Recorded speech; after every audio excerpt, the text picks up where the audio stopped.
북한이 정권 수립 70주년 열병식에 ICBM을 등장시키지 않은 것은 북미 협상 재개의 긍정적인 신호라는 평가가 나오고 있습니다. 한국의 국적법 개선 가능성이 높아진 것으로 알려졌습니다. 13일 실시되는 뉴욕주 예비선거에 한인들의 투표 참여가 요구되고 있습니다. 흑인 학부모 단체가 특목고 입학시험 폐지 반대에 동참하고 나서 주목되고 있습니다. 대서양에서 생성된 열대 폭풍 플로렌스가 대규모 허리케인으로 발전해 뉴욕주에도 피해를 줄 가능성이 높은 것으로 예상되고 있습니다. 이상은 이 시각 주요 뉴스입니다. 시청자 여러분 안녕하십니까? KBN 뉴스입니다. 북한이 정권 수립 70주년 기념일에 개최한 열병식에서 대륙간 탄도미사일을 등장시키지 않은 것은 북미 교착 상황의 돌파구와 함께 북미 협상 재개의 긍정적인 신호라는 평가가 나오고 있습니다. 어제 평양 김일성 광장에서 개최된 열병식에서 ICBM급 미사일이 등장하지 않았습니다.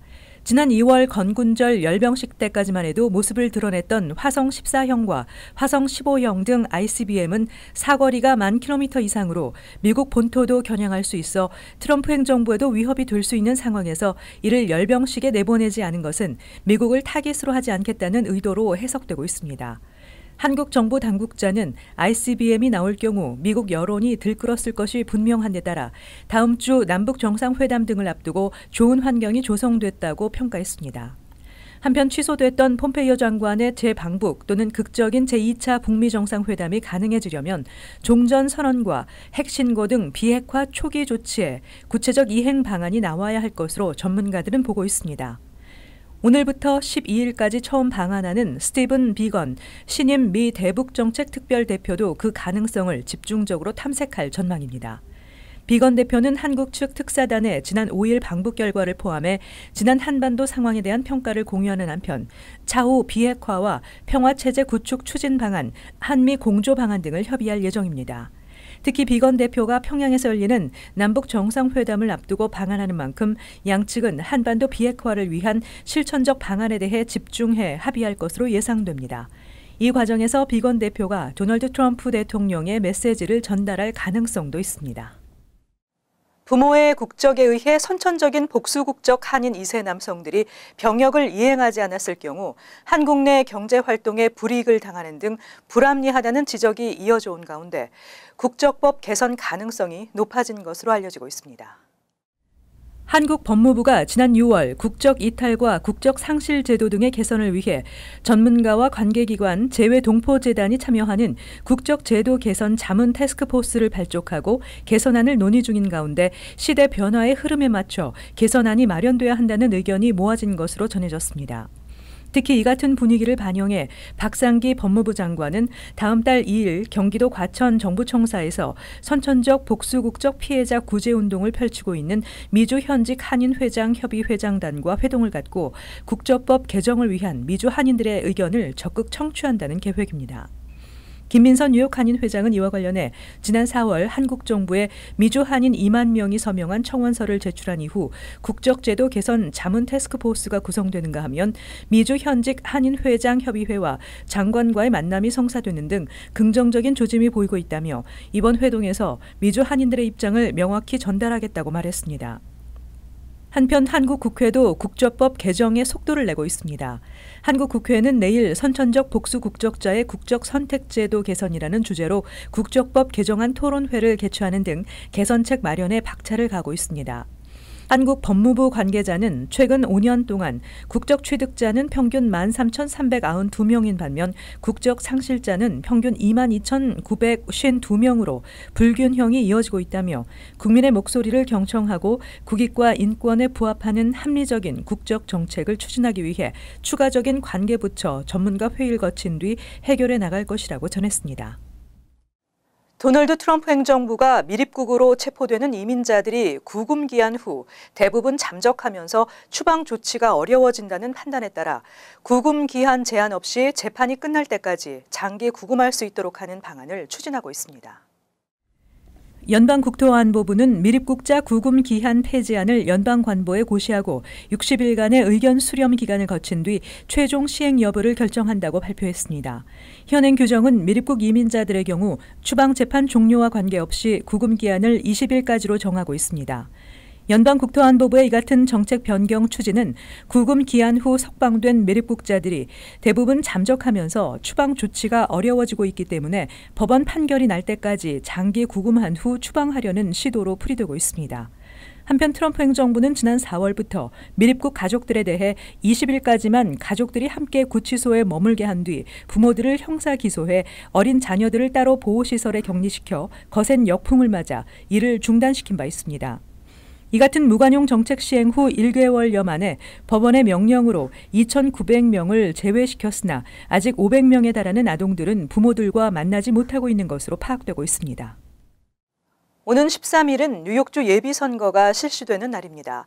한인단체들은 지난 주말 투표 참여 독려 캠페인을 펼치며 예비선거가 한인이 다수 거주하는 지역을 중심으로 펼쳐지는 중요한 선거인 만큼 많은 관심을 가져주길 바란다며 투표 참여를 당부했습니다. 지한샘 기자가 전해드립니다. 지난 토요일 뉴욕 플러싱 노던 블러바드 선상에 위치한 레너드 스퀘어에서 뉴욕주 예비선거 투표 참여를 독려하는 캠페인이 열렸습니다. 행사에 참가한 뉴욕 한인회와 뉴욕 한인 권익신장위원회 등 한인단체들은 투표 참여 구호를 외치고 유권자 등록을 받는 등 오는 13일 목요일 치러지는 뉴욕주 예비선거를 지역 주민들에게 알리는 시간을 가졌습니다. 한인단체장들은 이번 예비선거가 한인이 다수 거주하는 지역을 중심으로 펼쳐지는 중요한 선거인 만큼 많은 관심을 가져주길 바란다며 투표를 독려했습니다. 선거가 우리 밥을 먹여줍니다. 우리 9월 예비선거 그리고 11월 본선거에 우리 여러분들이 참여가 우리 한인 단체 특히 봉사단체들의 그란트를 받는데 제일 중요한 역할을 하신다는 것을 잊지 마시고 이날 행사에는 11선거구에서 토니 아벨라 후보와 주 상원 민주당 후보로 접전을 펼치고 있는 잔 리우 후보와 40선거구에서 뉴욕주 하원의원 재선에 도전 중인 롱김 후보가 참여했습니다. 두 후보는 투표에 적극 참여하는 것이 한인사회 목소리를 내고 영향력을 높이는 가장 효과적인 일이라며 소중한 한 표를 꼭 행사해달라고 당부했습니다. It doesn't even matter who you vote for. Just show up. Because when you show up to vote, you get counted, your family gets counted, and then our community gets counted. And when government decides how much money to spend on senior centers or youth programs or after school programs. 꼭 투표할 때 무조건 많이 나와가지고 투표해야지만은 정치관들이 우리 한인 커뮤니티 이슈들도 중요하구나 그걸 목소리 들어주니까 꼭 잊어먹지 말고 목요일 날 다 나와가지고 투표해주세요. 레너드 광장에서 구호를 외친 한인 단체장들은 노던 블러바드 일대 한인 상가를 행진하며 투표 참여 독려에 열을 올렸습니다. 뉴욕주 예비선거는 오는 13일 목요일로 유권자 등록이 마감된 상태지만 본선거는 11월 8일로 10월 14일까지 유권자 등록이 가능합니다. KBN 뉴스 지한샘입니다. 뉴욕시가 추진하고 있는 특수 목적 고등학교 입학시험 폐지에 대해 아시안 커뮤니티를 중심으로 반대 목소리가 커지고 있는 가운데 흑인 학부모 단체가 이에 동참해 주목되고 있습니다. 이들은 특목고의 흑인 학생 부족 문제는 시정부의 교육 정책에 근본적인 문제가 있기 때문이라고 지적했습니다. 브루클린 흑인 학부모 50여 명으로 구성된 페링턴 와일 블랙은 빌 드블라지오 뉴욕시장의 특수목적 고등학교 입학시험 SHSAT 폐지에 반대한다는 내용의 서한을 발송하고 뉴욕시의 SHSAT 폐지 계획은 흑인 커뮤니티에 대한 불필요한 적대감 형성과 흑인과 아시안 커뮤니티 사이에 긴장감이 조성되고 있다고 지적했습니다. SHSAT가 폐지되면 가장 큰 혜택을 받을 것으로 기대되는 흑인 학생들의 학부모들이 시험 폐지에 반대하는 서한을 발송한 것은 이번이 처음입니다. 페링턴 와일 블랙이 속해 있는 브루클린 16학군도 이번 서한에 지지 입장을 나타냈습니다. 네콰 맥린 학군장은 특수목적고 내 흑인 학생의 비율이 낮은 이유는 흑인 거주 지역에 양질의 교육 서비스가 제공되지 않고 있기 때문이라며 뉴욕시는 오랫동안 흑인과 히스패닉 학생들의 교육 수준을 높이기 위한 노력을 하지 않았다고 목소리를 높였습니다. 한편 빌 드블라지오 뉴욕시장은 여전히 입학시험 폐지를 추진하겠다는 입장입니다. 최근 언론과의 인터뷰에서 단 한 번의 입학 시험으로 학생들의 미래를 결정하는 것은 말이 안 된다며 내년 주의회 회기가 시작되면 특목고 입시 폐지를 재추진할 것이라고 밝혔습니다. 한편 토니 아벨라 뉴욕주 상원의원과 피터 구 뉴욕시 의원, 중국 학부모협회 등은 어제 맨하탄 폴리 스퀘어에서 뉴욕시 특목고 입학시험 폐지 반대 시위를 개최했습니다. 미국은 그 어느 나라보다 먹는 것이 풍족한 나라로 알고 있습니다. 그러나 미국 내에서도 4천만 명이 끼니를 걱정하고 있다고 합니다. 뉴욕 주민의 경우 9명 중 1명이 식료품 부족으로 고통받고 있는 것으로 나타났습니다. 2015년에서 2017년 식료품 부족 보고서에 따르면 미국인의 11.8%에 해당하는 4천만 명이 식량 부족을 겪고 있는데 이는 미국 내 1,500만 가구가 매일 끼니를 걱정하고 있는 것이라고 연방 농무부가 밝혔습니다. 이 같은 식량 부족 현상은 미 전역에 걸쳐 나타나고 있으며 뉴욕과 뉴저지도 예외는 아닙니다. 뉴욕 주민의 10.9%에 해당하는 85만여 명이 식료품 부족 상황에 직면해 있다고 연방 농무부가 발표했습니다. 이는 2012년에서 2014년 사이 14.4%에서 3.5% 하락한 것이지만 금융위기 이전인 2007년 9.9%보다 1% 늘어난 수치입니다. 뉴저지의 경우 전체 주민의 8.8%가 배고픔에 허덕이고 있는 것으로 나타났습니다. 이번 보고서에 따르면 특히 흑인과 히스패닉 등 소수인종과 여성, 어린이 등 소수계층의 식료품 부족 비율이 해마다 높아지고 있습니다. 앤드류 박 장학재단이 설립 6주년을 맞아 제1회 작곡가 대회를 개최하고 창의력과 예술성을 인정받은 어린 음악인들을 선정해 장학금을 전달했습니다. 지한샘 기자가 전해드립니다. 지난 2013년부터 한국의 미래를 이끌어갈 인재를 육성하기 위해 장학금을 지원하고 있는 앤드류 박 장학재단이 설립 6주년을 맞아 작곡가 대회를 개최했습니다. 이번 작곡가 대회는 한국을 대표하는 시인이자 독립운동가로 활동했던 이육사의 시, 호수와 교목을 주제로 어린 음악인들의 창의성과 실험정신을 뽐내는 다양한 창작곡들이 제출됐습니다. 뉴욕 주립대학교 작곡가 교수 다니엘 웨이무스와 한국의 더 하우스 콘서트 예술감독이자 작곡가인 박창수 등의 심사위원들은 미국과 한국, 독일 등에서 지원한 학생들의 제안서를 토대로 창의력과 예술성, 완성도에서 높은 점수를 받은 우승자를 선정했다고 밝혔습니다. 우승자는 줄리어드 음대 출신의 조셉 리 학생과 인디애나 대학교에 재학 중인 김준영 학생으로 각각 1,500불의 장학금이 수여됐습니다. 두 학생은 10월까지 작곡을 마치고 12월 16일 뉴욕 멀킨홀에서 창작곡을 초연하는 기회를 갖게 됩니다. KBN 뉴스 지한샘입니다. 대서양에서 생성된 열대폭풍 플로렌스가 대규모 허리케인으로 발전해 뉴욕주에도 피해를 줄 가능성이 높은 것으로 예상되고 있습니다. 국립허리케인센터는 어제 올해 6번째로 대서양에서 발생한 열대 저기압인 플로렌스의 세력이 점차 커지면서 메이저 허리케인으로 발달해 이번 주말 남동부 해안가인 사우스캐롤라이나와 노스캐롤라이나주에 상륙할 가능성이 높다고 예보했습니다. 현재 노스캐롤라이나주에서 1,500마일가량 떨어진 지점에서 북서쪽으로 이동 중인 플로렌스는 어제 오전 풍속 시속 75마일에서 오늘 새벽 최대 121마일, 내일 새벽 138마일, 12일 새벽에는 144마일로 점차 강해질 것으로 예상되고 있습니다. 웨더 채널도 오는 13일 플로리다 인근 해안 지역을 지나는 4등급 허리케인 플로렌스는 뉴 잉글랜드를 지나 오는 주말이면 뉴욕에도 피해를 줄 가능성이 높다며 허리케인 영향 가시권에 속한 동부 해안 지역 주민들은 예상 경로를 주시하고 만일의 사태에 대비할 것을 당부했습니다.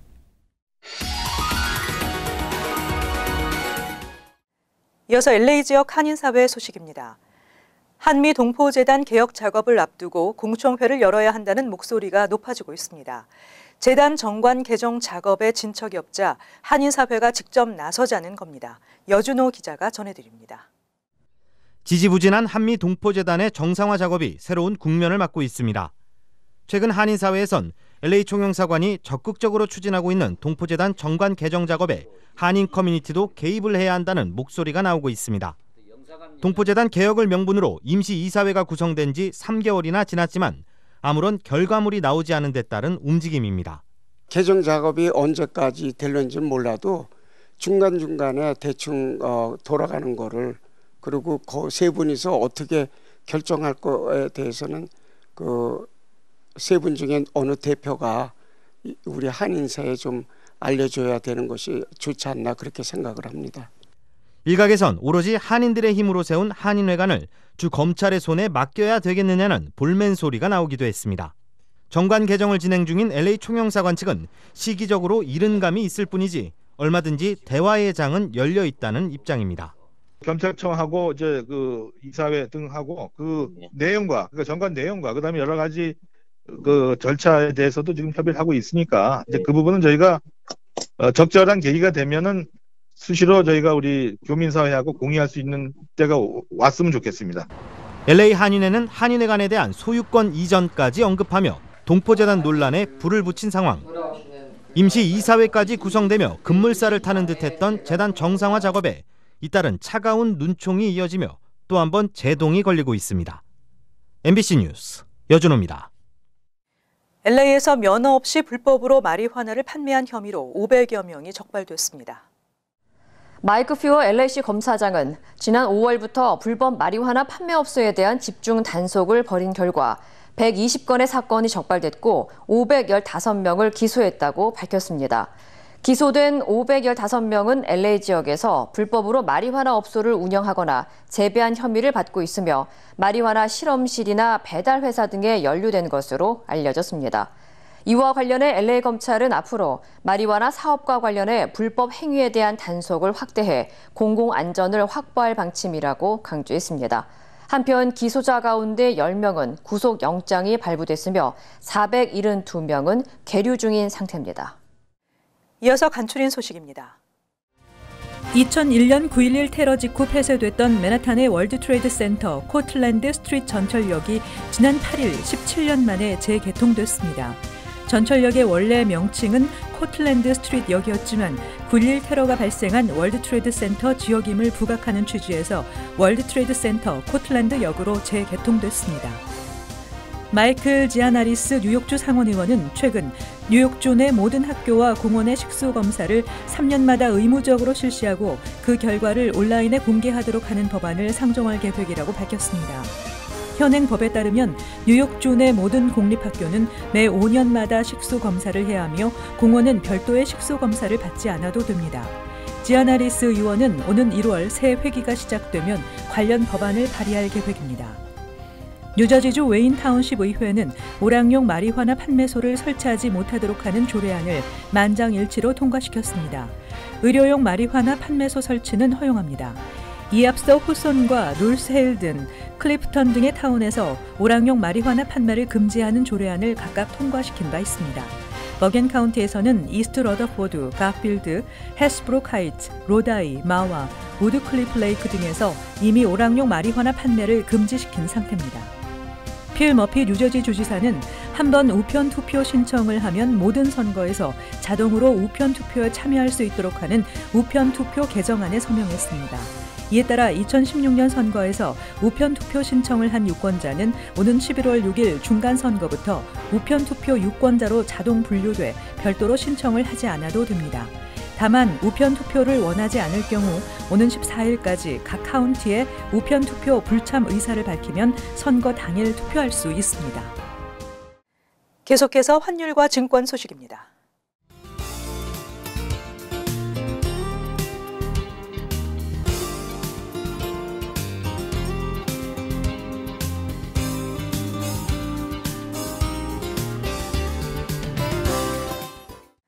끝으로 날씨 전해드립니다. 화요일은 대체로 흐리고 습도가 있겠으며 비나 소나기 예상됩니다. 낮 최고 기온은 82도, 섭씨 영상 28도, 밤 최저 기온은 71도, 섭씨 영상 22도. 수요일도 대체로 흐리고 비나 소나기 예상됩니다. 목요일 역시 대체로 흐리고 곳에 따라 비가 오겠습니다.